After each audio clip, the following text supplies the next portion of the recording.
Shalom jemaat Tuhan yang dikasihi oleh Tuhan. Kembali kita beribadah di tempat ini pada hari ini tanggal 28 Mei 2023 bertepatan dengan Hari Raya Pentakosta. Dengarkanlah panggilan ibadah yang saya ambil dari Yohanes pasal 14 ayat 25 hingga ayat yang ke-26. Semuanya itu kukatakan kepadamu selagi aku berada bersama-sama dengan kamu. Tetapi penghibur, yaitu Roh Kudus, yang akan diutus oleh Bapa dalam namaku. Dialah yang akan mengajarkan segala sesuatu kepadamu dan akan mengingatkan kamu akan semua yang telah kukatakan kepadamu. Mari kita bersama-sama mempersiapkan hati dan pikiran kita. Kita akan bersaat teduh sejenak.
Pertolongan kita adalah dalam nama Tuhan yang menjadikan langit dan bumi, yang memelihara kesetiaannya sampai selama-lamanya, dan tidak meninggalkan hasil perbuatan tangannya. Turunnya kiranya kasih karunia dan damai sejahtera dari Allah Bapa, Putra, dan Roh Kudus akan selalu menyertai kita sekalian. Hormat bagi Allah Bapa.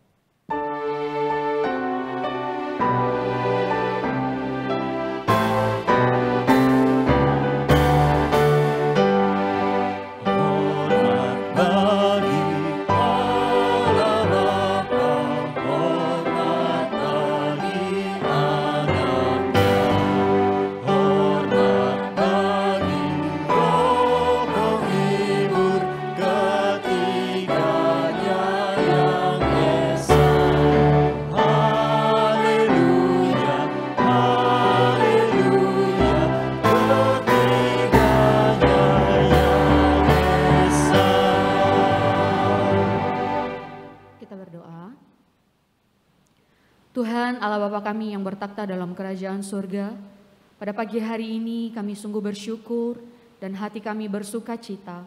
Kalau kami boleh datang di rumah Tuhan, kami boleh datang memuji menyembah Engkau, dan kami boleh datang menikmati hadirat-Mu. Tuhan, kami juga sungguh bersyukur bahwa 1 minggu yang sudah kami lalui, kami berjalan bersama dengan Tuhan dan Tuhan tidak meninggalkan kami. Kami melihat penyertaan-Mu yang sempurna, baik di dalam kesehatan kami, di dalam keluarga kami, di dalam pekerjaan, bahkan di dalam pelayanan yang Tuhan percayakan bagi pribadi lepas pribadi. Tuhan, terima kasih bahwa Tuhan tidak membiarkan kami berjalan sendirian. Tuhan, pagi hari ini kami akan beribadah kepadamu. Namun sebelum kami jauh menikmati Engkau, menikmati hadirat-Mu pagi hari ini, kami mengingat Tuhan bahwa kami tidak layak, kami berdosa di hadapan Tuhan. Begitu banyak pelanggaran, kesalahan yang kami lakukan, jatuh bangun yang kami lakukan di sepanjang minggu ini. Baik di dalam tutur kata kami, di dalam pikiran kami, di dalam perbuatan kami, di dalam kami memperlakukan sesama kami, dan di dalam kehidupan kami yang tidak melakukan firman-Mu. Tuhan, ampuni kami, berbelas kasihan lagi bagi setiap kami ya Tuhan, sehingga kami sungguh boleh layak menikmati Engkau, memuji dan menyembah Engkau pada pagi hari ini. Bapa yang baik, kami siap untuk menikmati Engkau pada pagi hari ini Tuhan. Biarlah sungguh nama-Mu dipuji dimuliakan. Di dalam nama Tuhan Yesus Kristus kami berdoa dan kami mengucapkan syukur. Amin. Jemaat dipersilakan duduk.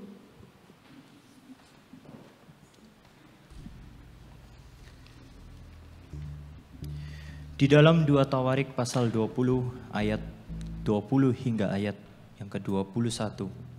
Dikisahkan seorang raja yang bernama Raja Yosafat ketika ia memimpin bangsa Yehuda. Setelah ia berunding dengan rakyat, ia mengangkat orang-orang yang akan menyanyi nyanyian untuk Tuhan dan memuji Tuhan dalam pakaian kudus yang semarak pada waktu mereka keluar di muka orang-orang bersenjata sambil berkata, "Nyanyikanlah nyanyian syukur bagi Tuhan, bahwasanya untuk selama-lamanya kasih setianya." Dikatakan di dalam ketakutan yang sangat luar biasa, ditulis di Alkitab, bahwasannya Yosafat mengambil keputusan yang sangat tepat pada saat itu. Di dalam ayat 21 dikatakan mereka membentuk kelompok paduan suara untuk memuji Tuhan. Mereka mengangkat para penyanyi dan pemuji, lalu mengutus mereka untuk ditempatkan di barisan paling depan. Dan dilanjutkan di ayat yang ke-22, dan ketika mereka mulai menyanyikan puji-pujian, terjadilah keajaiban seperti yang dijanjikan Tuhan.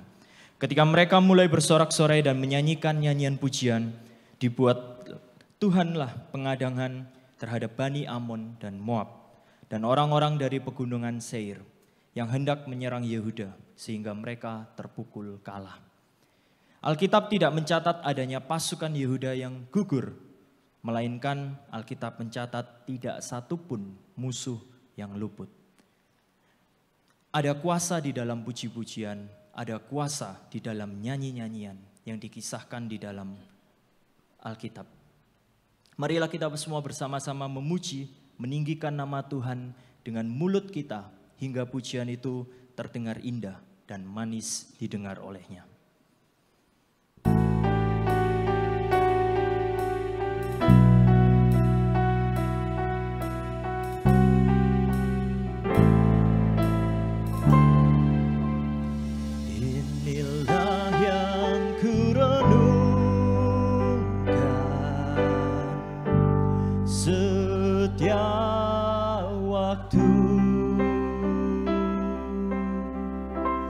Nyanyian pujian dan pengagungan kepadamu,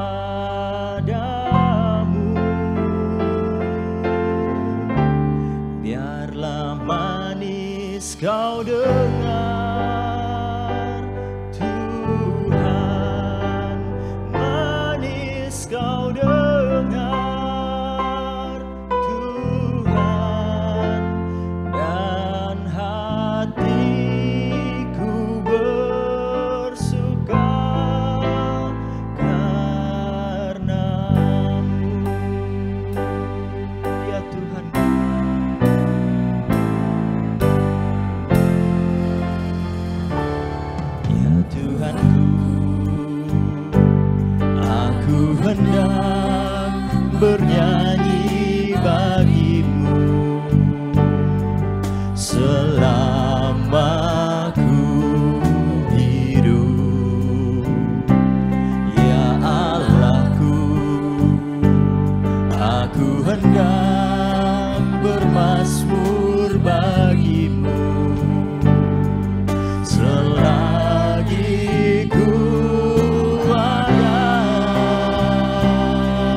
selagi ku ada, katakan inilah Tuhan, inilah yang ku renungkan setiap waktu. Nyanyian pujian dan pengagungan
Apa yang perlu kita lakukan hanyalah mempercayainya secara penuh dan mulai memujinya.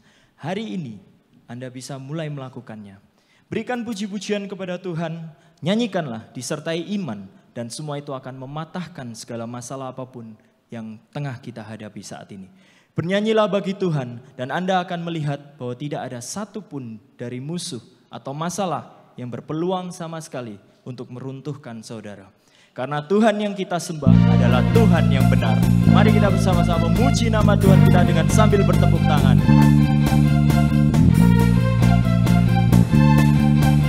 Saya undang Bapak Ibu untuk bangkit berdiri kembali. Kita akan pujikan Kau Gunung Batuku. Kau Gunung Batuku dan Kau kota bentengku, tak akan ku ragu. Menjamin hidupku, Kau keselamatanku, keselamatanku, dan Kau yang membelaku, tak akan ku takut.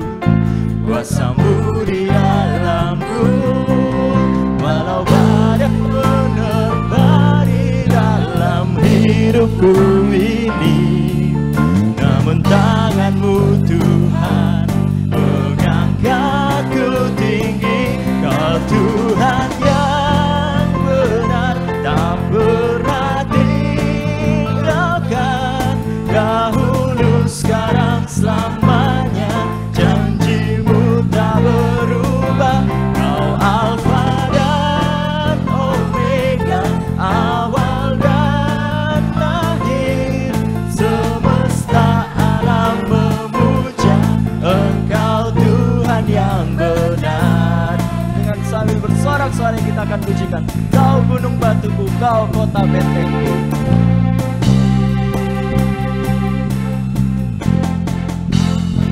Gunung batuku dan Kau kota bentengku, tak akan ku ragu.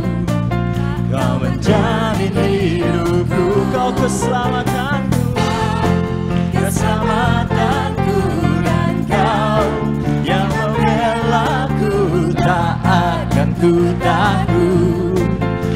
kuasa-Mu di dalamku.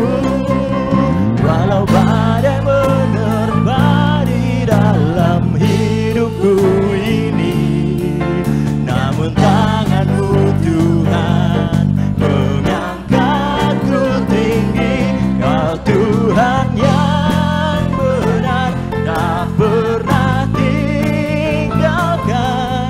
Dahulu, sekarang, selamanya, janji-Mu tak berubah. Kau Alfa dan Omega, awal dan akhir.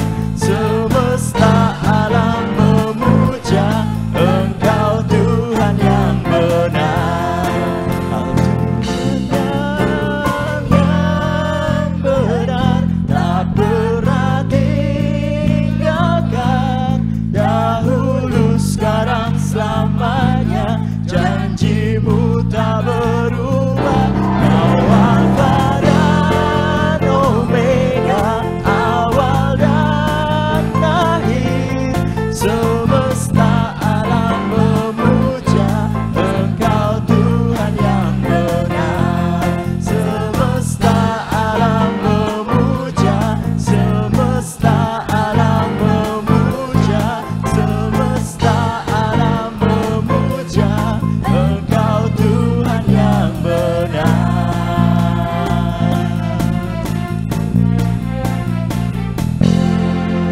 Semangat, silakan duduk kembali.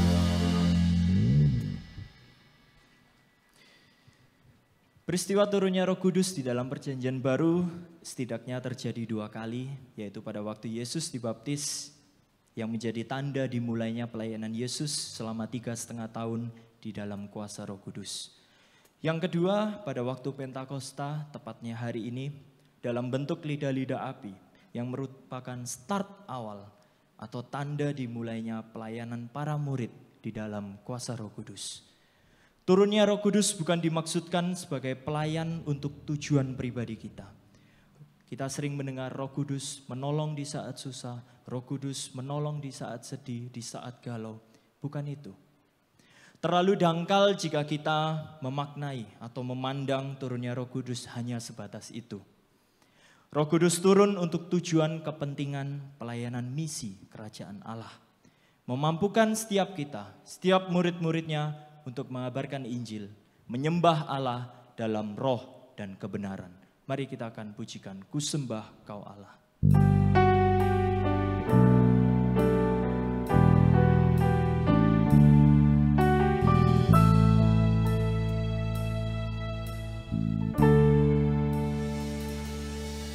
Kau Tuhan yang pulihkanku,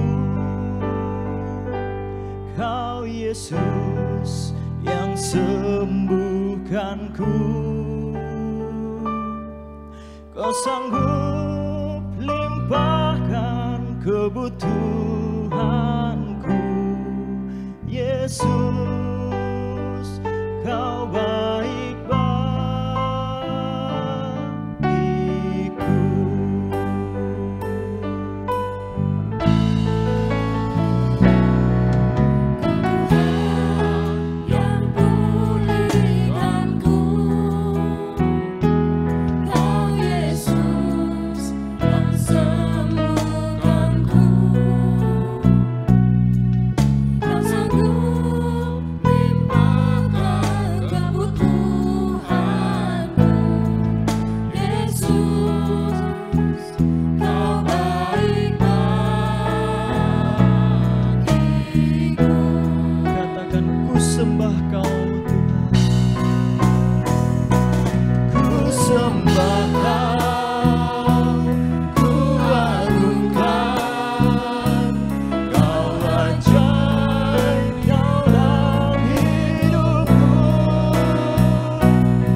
sembah Kau, ku agungkan,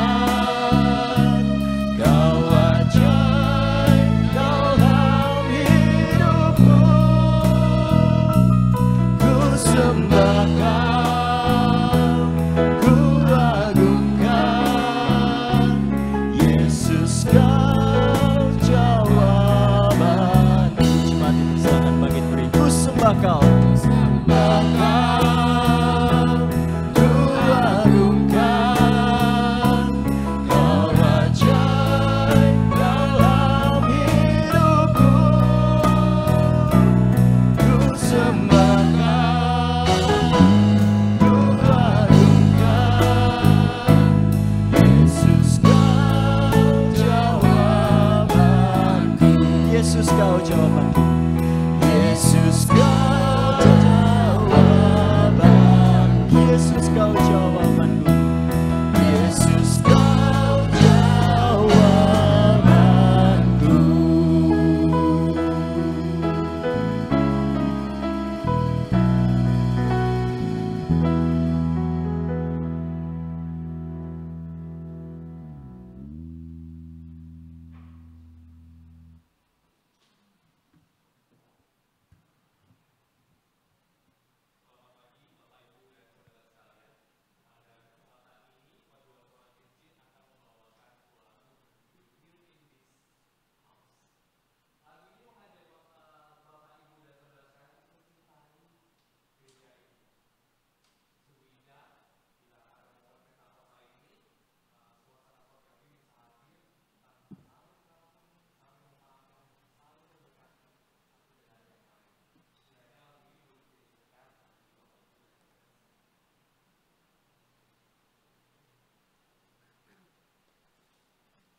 Selamat pagi jemaat Tuhan yang terkasih dalam Yesus Kristus.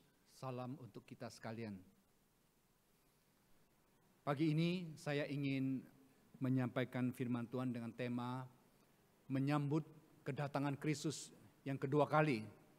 Tentunya juga dengan kaitan peran Roh Kudus dalam kehidupan kita sehari-hari. Nah, Bapak Ibu sekalian, sebelum kita membaca Alkitab, mari kita tundukkan kepala, kita berdoa. Tuhan, kami bersyukur untuk kehadiran-Mu di tengah-tengah kami selama ibadah ini berlangsung. Dan kami mohon agar Roh Kudus juga membantu hamba-Mu yang akan membaca firman-Mu dan menguraikannya. Tuhan, berikan dia wibawa dan hikmat dari surga. Dan kepada jemaat-Mu yang mendengar juga boleh membuka hati dan telinga untuk Tuhan. Terpujilah Engkau Bapa, demi nama Tuhan Yesus kami berdoa. Amin. Mari kita membaca Injil Markus pasal 13 ayat 33 sampai 37. Injil Markus pasal 13 ayat 33 sampai dengan 37. Demikian firman Tuhan tertulis, hati-hatilah dan berjaga-jagalah, sebab kamu tidak tahu bila manakah waktunya tiba.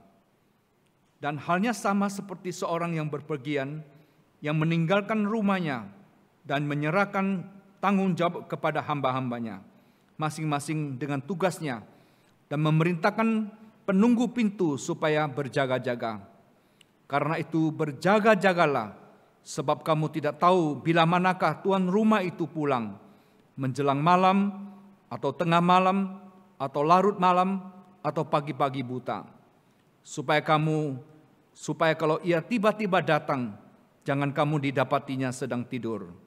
Apa yang kukatakan kepada kamu, kukatakan kepada semua orang, berjaga-jagalah. Sampai di sini pembacaan firman Tuhan.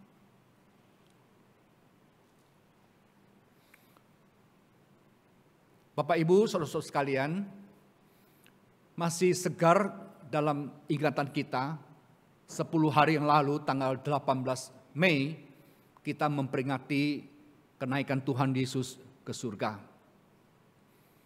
Ketika Yesus terangkat ke surga, para murid begitu takjub dan mereka terus melihat gurunya.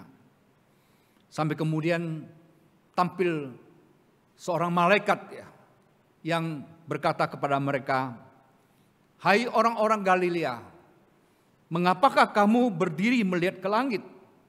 Yesus ini yang terangkat ke surga meninggalkan kamu akan datang kembali dengan cara yang sama seperti kamu melihat dia naik ke surga."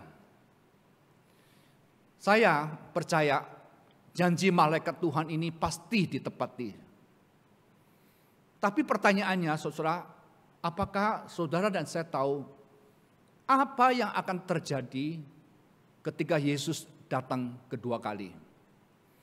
Menurut 1 Tesalonika pasal 4 ayat 17, ada 2 hal yang terjadi dengan orang percaya. Yang pertama, bagi orang percaya yang sudah meninggal dunia, saat itu mereka akan dibangkitkan, saudara. Lalu diberi tubuh kebangkitan. Kemudian yang masih hidup seperti saudara dan saya, kalau Yesus datang, saudara, maka kita juga akan dirubah. Kita akan diberikan tubuh kebangkitan juga.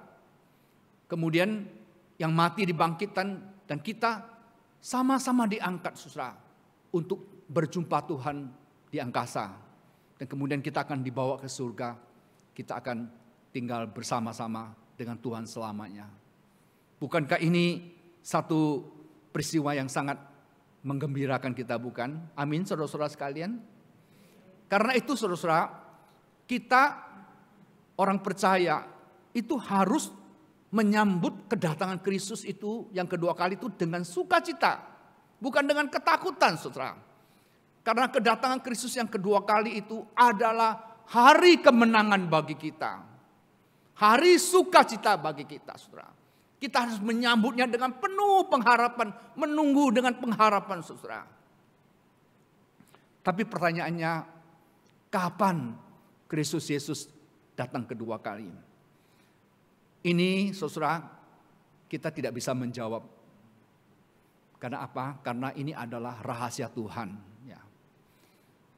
Meski kita tidak tahu kapan Kristus akan datang kedua kali, namun di dalam bacaan Markus 13 ayat 33 sampai 37, kita berulang kali diingatkan berhati-hatilah dan berjaga-jagalah.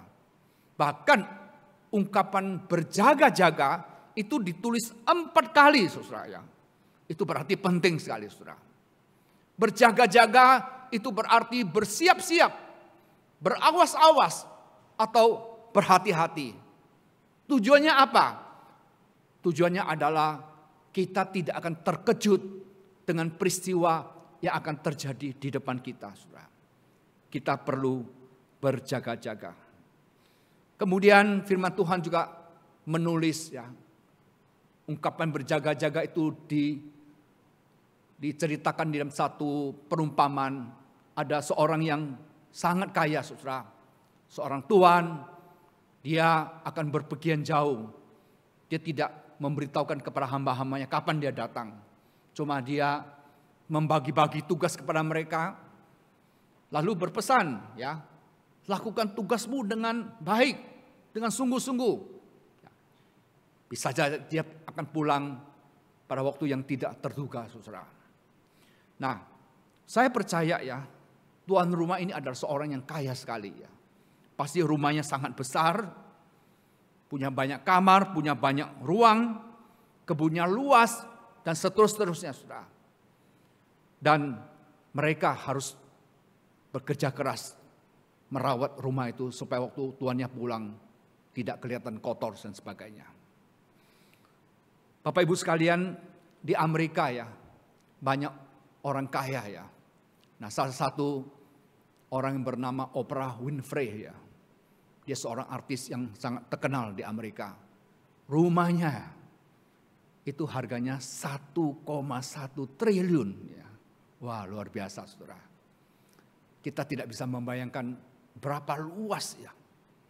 Kita tidak bisa membayangkan kamarnya ada berapa, ruang tamunya ada apa-apa, mobilnya berapa, garasinya berapa besar, ada swimming pool mungkin dan sebagainya. Dan pasti, saudara, dia memperkerjakan banyak orang di rumahnya ini dengan pesan, ya, rumahnya harus tampak rapi dan sebagainya.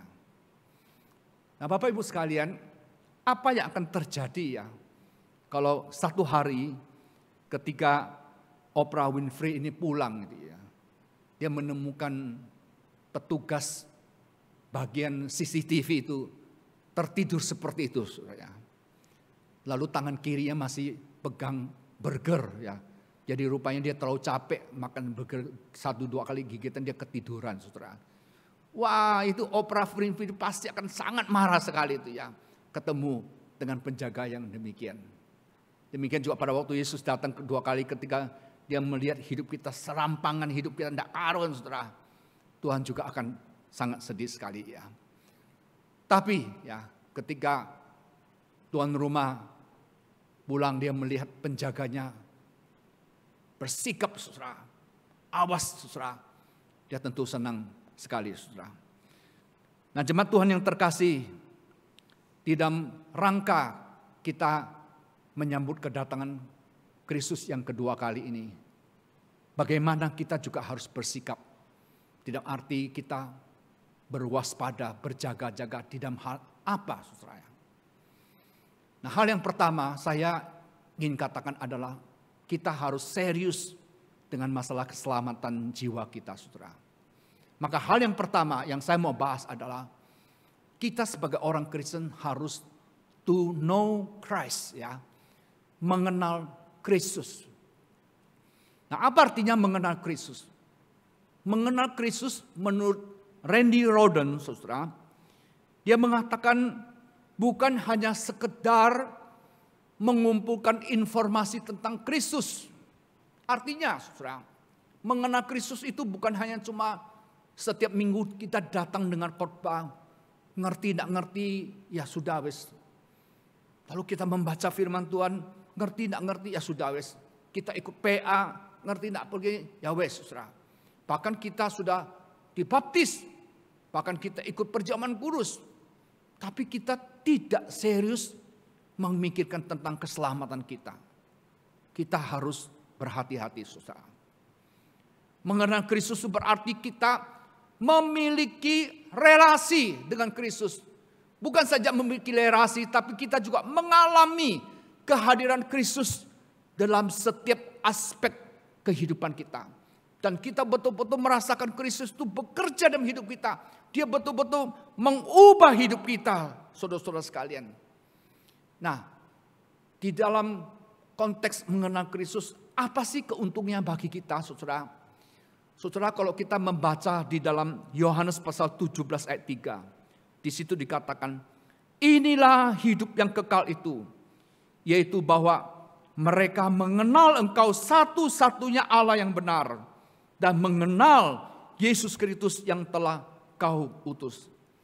Jadi jemaat, kita melihat mengenal Allah Bapa, mengenal Yesus Kristus yang benar, itu berkaitan erat dengan keselamatan kita, dengan kehidupan kekal kita. Bahkan saudara, di dalam kesaksian Rasul Paulus, mengenal Allah yang benar itu saudara, itu juga mempunyai satu makna yang sangat penting di dalam hidupnya saudara. Dikatakan di dalam Filipi pasal 3 ayat 7-8, Paulus bersaksi, tetapi apa yang dahulu merupakan keuntungan bagiku, sekarang kuanggap rugi karena Kristus. Malahan segala sesuatu kuanggap rugi karena pengenalan akan Kristus Yesus, Tuhanku, lebih mulia daripada semuanya. Oleh karena Dialah aku telah melepaskan semuanya itu dan menganggapnya sampah supaya aku memperoleh Kristus. Kalau saya boleh gambarkan ayat ini saudara, seperti dahulu Paulus itu punya barang-barang berharga banyak sekali saudara ya. Tapi sampai satu kali Paulus menemukan satu barang yang betul-betul berharga. Mungkin dia menemukan satu diamond yang betul-betul baik saudara. Dan ketika dia menemukan diamond yang betul-betul istimewa itu, dia melepaskan semua barang berharga yang lain. Dan dia betul-betul keep, ya, dia simpan dan dia pegang itu. Jadi waktu dia bertemu dengan Kristus Yesus, dan dia mengalami Kristus Yesus dalam hidupnya. Dalam setiap aspeknya, dia merasa, iya, dulu apa yang kuanggap untung, tapi ternyata sekarang rugi adanya. Saya justru waktu bertemu Kristus, saya baru menemukan arti hidup yang sesungguhnya. Bapak Ibu sekalian, di Eropa ya, saat ini banyak orang Kristen yang dulu-dulu cinta Tuhan itu, mereka tidak mau lagi ke gereja, saudara. Bahkan banyak anak-anak muda menganggap kekristenan itu sudah tidak relevan. Bahkan saya mendengar orang Kristen di Jerman, ya, ketika saudara mengaku percaya, sudah menulis ya di KTP atau apa, waktu saudara terima gaji bulanan langsung dipotong saudara ya. Sebagian itu untuk pemeliharaan gereja. Nah banyak orang karena takut gaji dipotong, mereka tidak mau mengaku mereka orang Kristen. Saudara. Mereka menyangkal Tuhan. Mereka menganggap pengenalan Tuhan itu bocah, saudara. Itu merugikan mereka, saudara ya.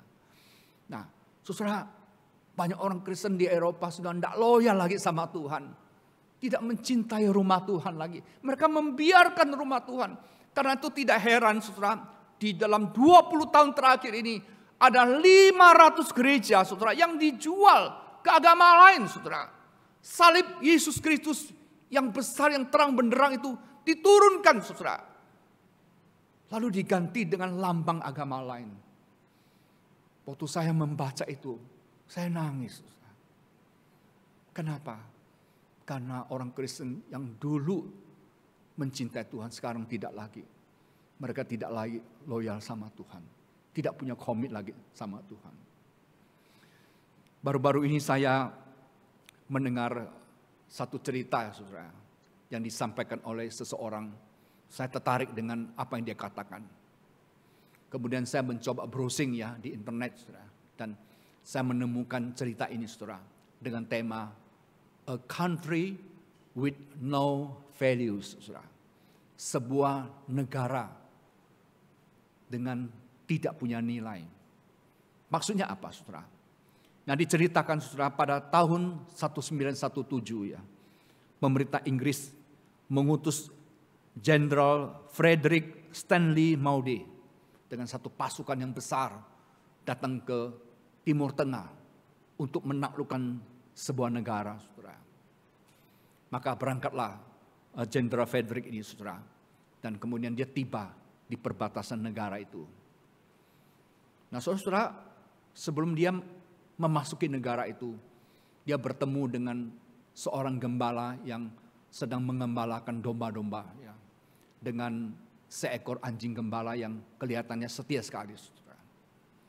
Lalu jenderal itu melalui penterjemahnya memanggil sang gembala itu dan kemudian bertanya kepada dia begini, Tuan, maukah kamu membunuh anjing gembalamu kalau saya kasih 1 siling? Ya. 1 siling itu adalah 1 bagian dari uang pound sterlingnya. Lalu gembala bilang gini, mau? Oke. Lalu melalui terjemah lagi, mau enggak kamu menguliti anjing gembalamu dan saya kasih 1 siling lagi. Lalu gembala bilang, mau, saudara. Oke. Melalui terjemah lagi ngomong, tanyakan lagi, mau enggak dia memotong anjing gembalanya, memotong-motong anjing gembalanya, saya tambah 1 siling lagi. Tanya lagi. Gembala itu bilang, mau. Bahkan gembalanya berkata kepada penterjemahnya, bilang sama tuanmu, tambah 1 siling lagi. Saya bukan saja membunuh anjing gembala saya, bukan saja mengulitinya, bukan saja memotong, saya akan memakan di depan kalian, dia bilang. Terus jenderal itu melalui penterjemah mengatakan begini, kamu seorang gembala yang jahat, dia bilang ya. Bagaimana mungkin anjing gembala itu adalah sahabatmu selama ini yang selalu menjaga kamu, mengawal kamu, membantu kamu mengembalakan domba. Kamu demi 4 siling kamu rela membunuh, menguliti, memotong-motong dan memakannya. Lalu dia bilang sama pasukannya, negara ini akan kita taklukkan. Kenapa? Karena mentalitas loyalitas dari penduduk ini, dari pemimpin-pemimpinnya sudah tidak ada gunanya lagi. Kita pasti akan bisa menaklukkannya. Dan betul, saudara, di dalam waktu hitungan hari negara itu ditaklukkan. Saudara, kita orang Kristen ya, saya bilang sama saudara, kalau hari ini kita tidak punya loyal kepada Tuhan, kita tidak punya komitmen, ya, kita tidak punya kesetiaan kepada Tuhan, maka kekristenan tidak punya masa depan, saudara. Sungguh ya, sangat-sangat serius ya. Nah, zaman sekarang nih iblis terus bekerja, saudara, di akhir zaman ini membuat orang Kristen skeptik terhadap kekristenan, terhadap Tuhan. Mereka meninggalkan Tuhan dan seterusnya. Tapi saudara, di pihak yang lain ya, setan juga bekerja, saudara. Bukan saja membuat orang Kristen skeptik terhadap kekristenan, tapi membuat orang Kristen mengenal Allah yang salah, Allah yang palsu. Seperti Paulus menegur jemaat di Galatia. Saya heran sekali bagaimana kamu cepat berubah, ya. Kamu bisa percaya kepada Injil yang lain. Injil yang lain itu Injil yang palsu, saudara. Kenapa kamu kok cek gampangnya, saudara? Nah, saudara, sekarang ini saya melalui ceramah saya ikut, saudara, tentang bidat China dan bidat Korea itu sekarang banyak muncul, saudara, di Tiongkok, di Korea, di Taiwan. Itu bidat-bidat, saudara. Banyak nabi-nabi palsu muncul, mesias-mesias palsu muncul, saudara. Nah, misalnya di Tiongkok ya, itu ada gereja Tuhan yang Maha Kuasa atau gereja kilat dari timur ya. Mereka mengambil Matius ya dari pasal 24 ya, ayat yang ke-27. Di situ tertulis demikian, sebab sama seperti kilat memancar dari sebelah timur dan melontarkan cahayanya sampai ke barat. Demikian pula lah kelak kedatangan Anak Manusia. Nah, itu yang dikatakan. Lalu inti pengajarannya demikian, saudara. Mereka mengatakan demikian. Pada zaman akhir ini, Allah telah datang menjelma sebagai manusia lagi. Kali ini bukan kepada seorang laki-laki seperti kepada Kristus Yesus, bukan. Tapi kepada seorang wanita China ya, yang bernama Yang Xiaoping ya, yang menjuluki dirinya Kilat Deng ya. Jadi Mesias sekarang ini menurut gereja yang maha kuasa itu, Mesias itu bukan laki-laki, tapi Mesias itu wanita, saudara. Dan herannya ya, mereka juga percaya tuh, saudara. Saya sangat-sangat heran sekali. Dan saudara-saudaraku sekalian, bidat ini luar biasa berkembangnya. Kenapa? Karena mereka sangat aktif di media sosial ya. Misalnya di Instagram, di Facebook, di aplikasi Android ya. Juga di mana Twitter ya, di website ya, di YouTube dan sebagainya. Mereka sangat aktif sekali, saudara, untuk apa? Mencari mangsa. Dan betul-betul, saudara, banyak orang yang terbawa.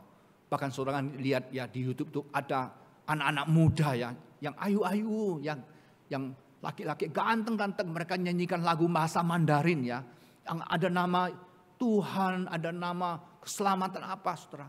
Hati-hati, itu adalah paduan suara dari gereja yang maha kuasa, saudara. Jangan tertipu. Atau Bapak Ibu sekalian juga melihat agar gambar seperti begini ya. Nah, ini guru-guru sekolah minggu ini hati-hati ya, jangan mengambil gambar-gambar dari mereka ini untuk diajarkan ke anak-anak. Kalau salah mengutip, berarti saudara juga memperkenalkan ajaran palsu itu ya. Sangat hati-hati sekali ya. Saya pernah menegur gereja saya, saudara. Ada guru sekolah minggu juga melakukan hal yang sama. Saya bilang hati-hati, ini tidak benar ya. Gantiin cepat sebenarnya. Nah, saudara, ini di Tiongkok ya. Juga masuk ke Amerika, Taiwan apa. Gereja yang maha kuasa, saudara ya. Nah, yang kedua, saudara, ada gereja namanya Gereja Yesus Sang Baik Tabernakel atau Gereja Langit dan Bumi yang Baru. Nah, pemimpinnya ini adalah Li Manhi. Bapak Ibu sekalian ya, gereja ini juga sangat menarik ya.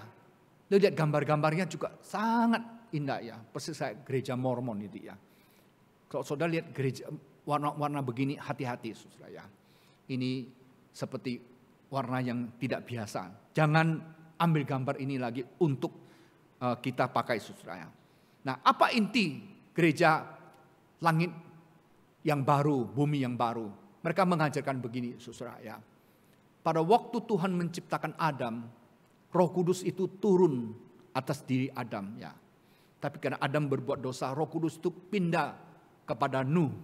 Tapi Nuh berbuat dosa lagi, pindah ke Abraham. Lalu kemudian pindah ke Musa. Lalu pindah ke Tuhan Yesus. Dan pada akhir zaman ini, Roh Kudus pindah ke seorang yang bernama Li Manhi, saudara. Dan menurut ajaran mereka, hanya Li Manhi lah orang yang mendapat otoritas dari Tuhan untuk menafsirkan kitab suci, saudara ya. Maka mereka punya kitab sendiri, saudara ya. Nah, sangat berbahaya sekali, saudara. Nah, bagaimana mereka cara beroperasi? Cara beroperasi adalah mereka mengirim banyak umatnya itu menyusup ke dalam gereja setempat itu ya. Ini persis seperti Tuhan Yesus katakan, gandum dan ilalang tumbuh bersama-sama, saudara. Saudara tidak bisa membedakan ini bidat, ini sesungguhnya. Dia kumpul bersama-sama kita. Tapi, saudara, setelah dia masuk ya, dia kemudian mempengaruhi pendeta, mempengaruhi majelis. Lalu dia mencari orang-orang Kristen yang kesepian. Ya, dia mencari orang-orang Kristen yang miskin dan sebagainya, dibantu dan apa. Lalu kemudian diajak untuk apa? PA. Ya. Dan ketika saudara sudah masuk ke jaringannya, wah, berbahaya sekali, tidak bisa keluar lagi, saudara. Kenapa? Karena indoktrinasi mereka itu begitu hebat sekali ya. Alkitab ini cuma hanya diperalat saja, saudara. Tapi kitab sesungguhnya adalah tulisan dari Limanhi itu, saudara. Atau tulisan daripada pendiri Yudat ini. Saudara, di akhir zaman ini, saudara, kita melihat ada ke kiri, saudara, yaitu meninggalkan Tuhan. Ada yang ke kanan, mengenal Allah yang salah. Nah, kita pada zaman akhir ini harus waspada sungguh-sungguh bahwa kita mengenal Tuhan Yesus Kristus yang benar, Allah Tritunggal, saudara. Oknum yang kedua yang sudah datang ke dunia ini, yang sudah mati, bangkit, yang sudah naik ke surga ini. Itulah Allah yang benar, Yesus Kristus yang benar. Amin, saudaraku yang terkasih. Akhir zaman ini kita harus hati-hati, kita harus kenal ini. Maka kita perlu belajar, saudara. Ikut PA yang benar, dengarkan firman Tuhan yang benar, baca firman Tuhan yang benar. Kalau tidak, kita bisa dihanyutkan, ya. Kita bisa disesatkan. Nah, saudara-saudaraku yang terkasih, lalu yang kedua, ya, pada akhir zaman ini, bagaimana sikap kita dalam menyambut kedatangan Tuhan Yesus yang kedua. Yang kedua adalah kita harus make Him known, make Christ known. Artinya apa? Make Him known, saudara. Make Him known itu artinya kita harus punya satu tekad memperkenalkan Kristus kepada papa mama kita, kepada saudara-saudara kita, kepada teman-teman kita, kepada saudara-saudara sekantor kita. Dengan apa? Dengan satu evangelisasi atau penginjilan kehidupan kita. Saudara, kita harus berusaha punya strategi PI bagaimana, saudara, kita betul-betul menghadirkan Kristus dalam hidup kita. Supaya apa? Supaya orang lain yang melihat Kristus dalam hidup kita itu mereka tertarik. Mereka ingin tahu kenapa kalau hidup kamu bisa berubah dan sebagainya. Oleh sebab itu kalau kita membaca kitab Efesus, ya, pasal yang keempat. Kitab Efesus pasal yang keempat, saudara, di dalam ayat yang pertama dikatakan, sebab itu aku menasihatkan kamu, aku orang yang dipenjarakan karena Tuhan, supaya hidupmu sebagai orang-orang yang telah dipanggil berpadangan dengan panggilan Injil itu. Lalu ayat yang kedua, hendaklah kamu selalu rendah hati, lemah lembut dan sabar. Tunjukkanlah kasihmu dalam hal saling membantu. Saudaraku terkasih, gereja mula-mula itu berkembang pesat sekali di tengah-tengah penganiayaan, tekanan yang hebat. Wah, mereka cepat sekali berkembang. Sebab apa? Sebab jemaat Tuhan pada saat itu mereka mempunyai hidup yang sangat rendah hati, lemah lembut, sabar, dan mereka saling membantu satu sama lain. Sehingga itu sangat menarik perhatian. Saudara-saudara, saya akan mengakhiri khotbah saya pagi ini dengan sebuah kesaksian, ya. Ini satu kesaksian yang nyata dalam kehidupan saya, saudara, dengan istri saya. Saudara, nenek dari istri saya, saudara, itu adalah seorang yang menganut satu kepercayaan, ya, lebih dari 60 tahun. Nah, pada waktu saya melamar istri saya di rumah nenek istri saya, saudara, dia tinggal di Kapasan Dalam, ya, rumahnya 4 lantai, saudara. Nah, saya lamaran di rumah itu, saudara. Saya waktu masuk, saya lihat besar sekali rumahnya, saudara, karena kakek dari Semu ini dia punya satu harapannya, anak-anak laki-laki kalau sudah menikah semua tinggal bareng-bareng, ya, satu rumah untuk banyak orang gitu, ya. Itu memang konsep kuno itu ya. Dan saudara tahu di lantai keempat itu, ya, yang sangat luas itu, saudara, itu ada tempat penyembahan, ya, yang besar sekali, saudara, di mana satu hari 3 kali, saudara, nenek dari istri saya itu dia naik ke atas untuk memberikan penyembahan, nyalakan hiyo, hilangan apa, dia berlutut, dia sembah di depan itu, saudara, selama 60 tahun. Ya. Waktu aku naik ke atas, saudara, saya sangat takut juga, ya, tapi saya juga sangat kasihan, ya. Saya bilang sama istri saya, mulai hari ini, ya, kita harus mendoakan nenekmu, saya bilang. Kita juga harus doakan paman-pamanmu, ya, bibi-bibi kamu, karena mereka semua belum percaya. Nah, kita terus berdoa, saudara. Dan kita memperlihatkan satu kehidupan ya yang memuliakan Tuhan ya, satu kehidupan yang berkesan kepada mereka, saudara ya. Nah, saudara, satu kali ya, waktu itu saya masih ingat malam kita merayakan itu ya, Zhongqiu Bia itu ya, terang bulan itu ya.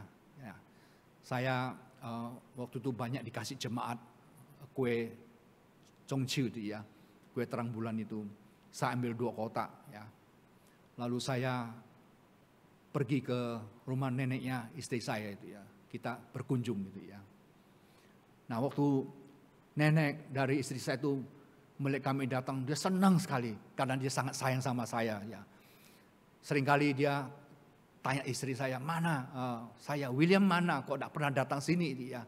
Ayo ajak datang, saudara. Waktu dia lihat saya, dia senang sekali, saudara ya. Jadi boleh katakan saya ini cucu mantu yang favorit di mata dia. Ya. Nah, saudaraku yang terkasih, malam itu waktu kami datang menjenguk dia ya.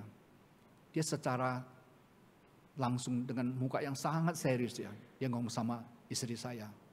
Dia bilang, Weling, saya ini 1 minggu ini tidak bisa tidur, dia bilang. Loh kenapa, Mak? Dia bilang. Aku setiap kali memejamkan mata, dia bilang. Aku lihat ada makhluk hitam kecil-kecil yang banyak sekali. Itu mau menangkap saya, mau nekek saya ya, mau cekek saya, dia bilang. Aku sampai takut, aku sampai teriak-teriak dia. Tapi kemudian ya saya melihat ada satu sosok yang berpakai baju putih, badannya bersinar-sinar. Dia tersenyum kepada saya. Kemudian dia mengusir makhluk hitam itu, kecil-kecil itu. Mereka cepat-cepat lari itu. Nah, peristiwa ini terjadi selama 1 minggu tiap malam dia bilang ya. Sampai aku ini takut tidur dia bilang. Terus istri saya bilang sama saya, ini Mak punya pengalaman ini. Lalu saya bilang gini, ini kesempatan untuk mengabarkan Injil, saya bilangnya.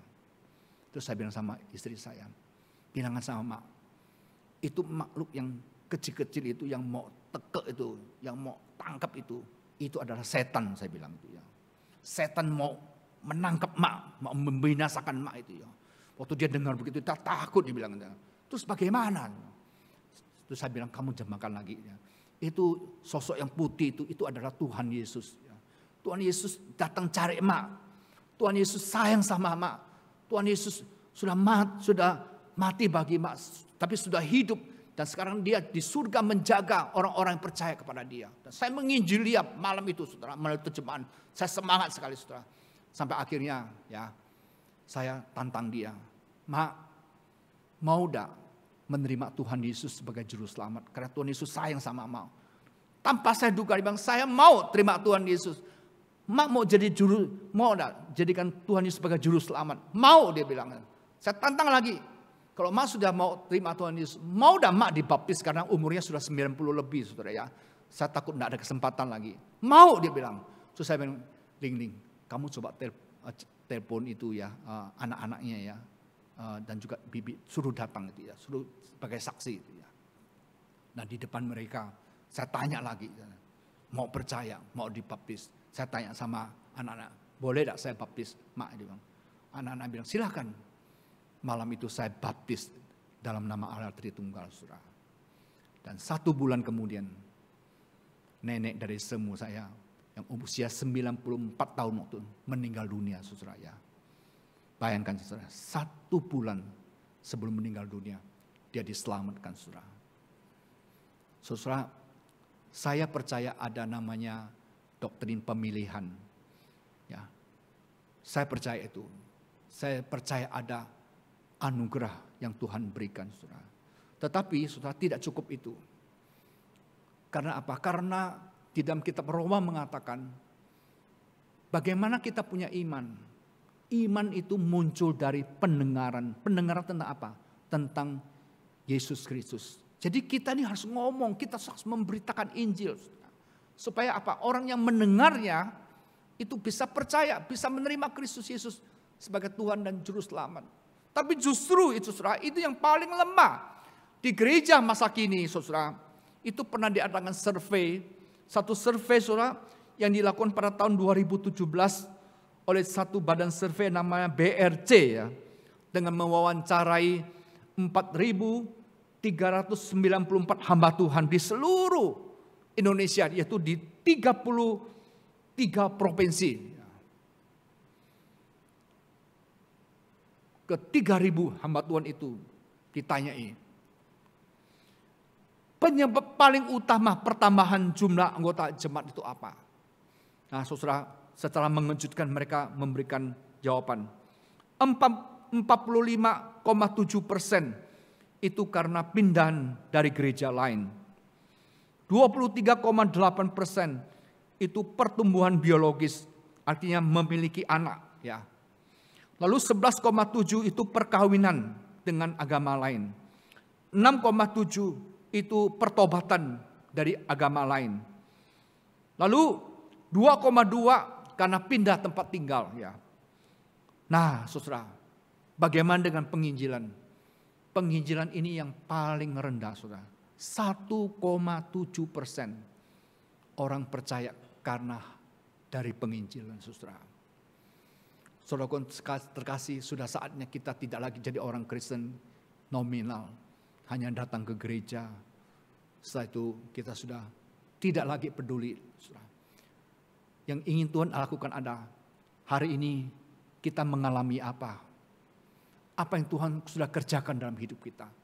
Tuhan ingin agar kita sampaikan, saksikan kepada orang lain. Supaya orang lain juga bisa bertobat dan menerima Kristus Yesus datang kedua. Nah, saudara, pada waktu Yesus Kristus datang kedua, ada dua sisi yang terjadi. Sisi yang pertama, bagi orang yang percaya, itu adalah kabar gembira. Karena kita akan diangkat Tuhan ke surga. Tapi bagi yang tidak percaya, kedatangan Kristus ada pembinasaan. Karena mereka akan dimasukkan ke dalam neraka dan dibakar selama-lamanya di situ. Jangan membiarkan orang tuamu, saudara, belum diselamatkan. Jangan membiarkan saudaramu belum diselamatkan. Jangan membiarkan teman-temanmu diselamatkan. Beritakan kabar baik Tuhan. Itulah yang harus kita lakukan sebelum Kristus Yesus datang kedua kali. To know Him and to make Him known. Mengenal Dia dan memperkenalkan Dia kepada sesama kita.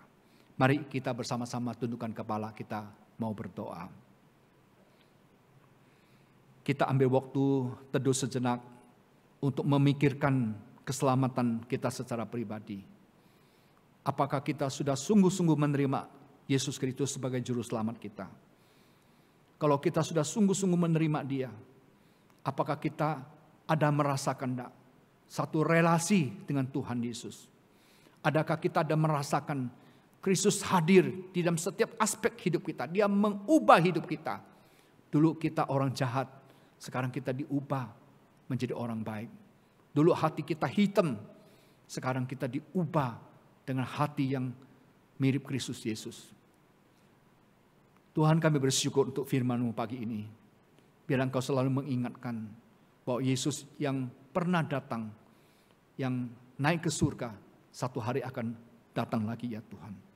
Kami tahu sementara kami menantikan kedatangan-Mu yang kedua kali, iblis bekerja dengan hebat ya Tuhan.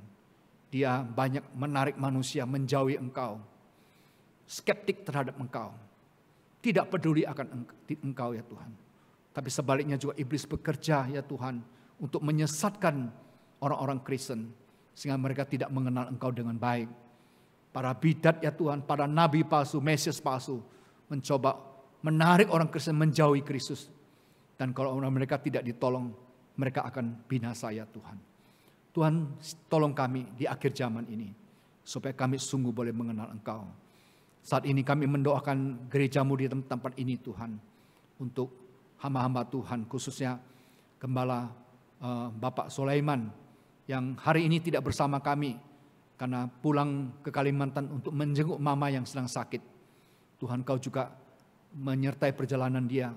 Engkau menjamah mama yang sakit supaya boleh disembuhkan ya Tuhan. Demikian juga hamba-hamba Tuhan yang melayani di tempat ini, Tuhan juga urapi mereka, boleh dipakai oleh Tuhan. Bapa di surga, kami doakan untuk pengurus gereja ini juga, untuk para majelis ya Tuhan, Engkau pakai supaya mereka mempunyai hati yang berkobar-kobar untuk mengabarkan Injil juga. Kami mendoakan untuk perkembangan gereja ini, supaya Tuhan terus tambahkan ya Tuhan. Tuhan, pada akhirnya kami doakan jemaat kami, secara khusus untuk perekonomian mereka. Setelah pasca pandemi ini, banyak orang yang bergumul, banyak orang yang belum pulih dari bisnisnya. Tuhan, biarlah setiap anak Tuhan boleh mengalami satu pertolongan dari Tuhan yang ajaib. Pada akhirnya kami doakan untuk bangsa negara kami ya Tuhan. Pada Februari tahun depan kami ada pemilihan presiden, juga anggota legislatif. Kami tahu Tuhan, bulan-bulan ini dan ke depan akan terjadi banyak hal ya Tuhan. Kami tidak tahu, tetapi kami serahkan negara ini dalam tangan-Mu ya Tuhan. Semoga presiden yang terpilih nanti boleh melanjutkan program yang sudah dikerjakan oleh presiden sekarang ini Tuhan. Karena ada satu cadangan, satu tekad pada tahun 2045 Indonesia akan menjadi negara yang keempat yang terkaya, yang termakmur di dunia ini. Tuhan berkati Indonesia ya Tuhan. Tetapi bukan itu saja kami doakan. Kami doakan juga banyak orang yang bertobat pada hari itu ya Tuhan. Yang boleh menerima Engkau sebagai Tuhan dan Juru Selamat. Terima kasih Tuhan. Dengarkan doa kami. Demi Kristus Yesus kami berdoa. Amin. Jemaat kami persilakan bangkit berdiri. Kita bersama-sama akan mengiklarkan pengakuan iman rasuli. Bersama-sama dengan umat Tuhan di sepanjang zaman dan di mana saja kita berkata demikian.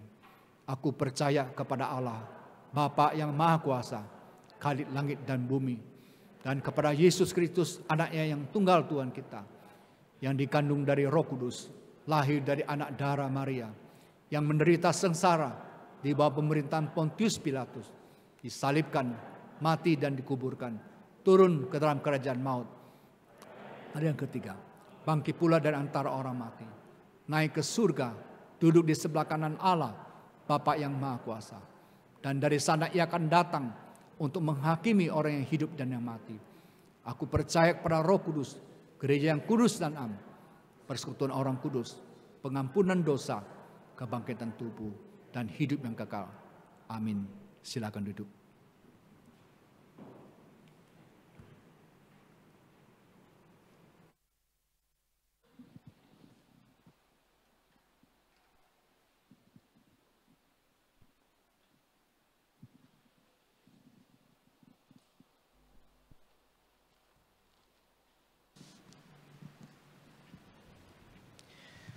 Jika bunga bakung di padang tidak ada yang menghiasi, namun tetap indah. Jika burung di udara tidak ada yang memberi makan, namun mereka tetap bisa hidup. Masakan kita anak-anaknya, Tuhan tidak pelihara. Ia bukan hanya saja memelihara setiap kita, namun menjaga layaknya kita adalah anaknya. Kita akan mempersiapkan persembahan kita, kita berikan yang terbaik, dan kita akan pujikan Bapa Surgawi memelihara.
Bapa surgawi memelihara.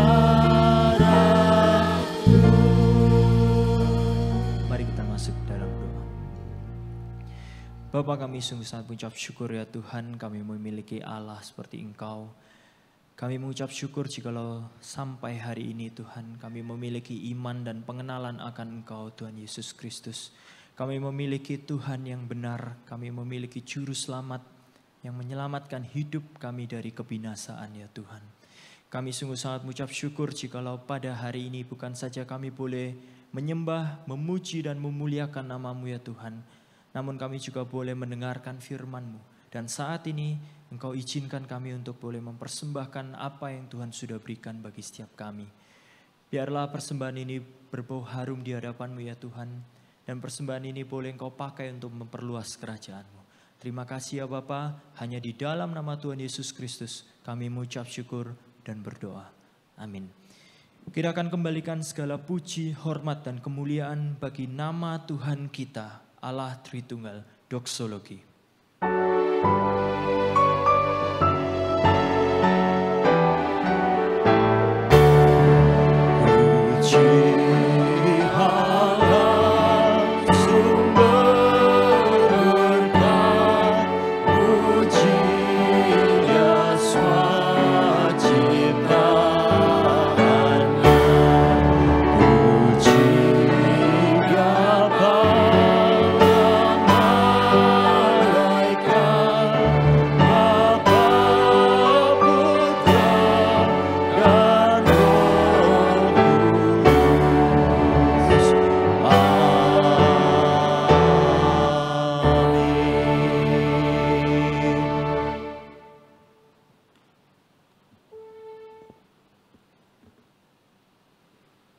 Jemaat Tuhan yang terkasih, mari kita mengarahkan hati kita kepada Tuhan dan menerima berkat dari Allah Tritunggal. Kasih dari Allah Bapa yang kekal dan sempurna, anugerah dari Tuhan Yesus yang berlimpah-limpah, pertolongan dan kekuatan dari Allah Roh Kudus menyertai setiap kita mulai hari ini dan seterusnya, bahkan sampai selama-lamanya. Semua orang percaya mengatakan amin.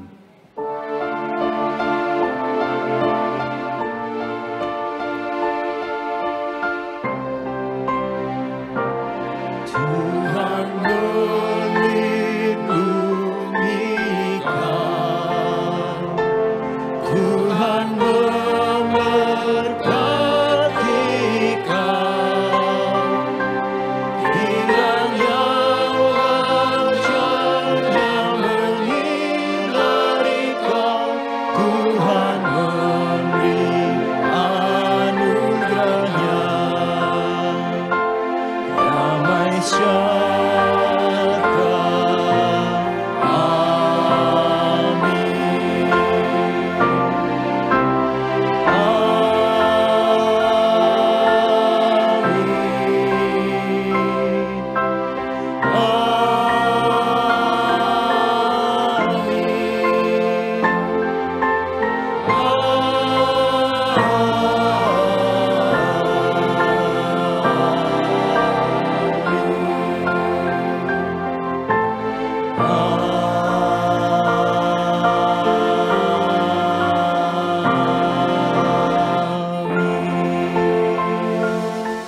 Saat teduh dan pengumuman akan disampaikan oleh pengurus. Tuhan Yesus memberkati.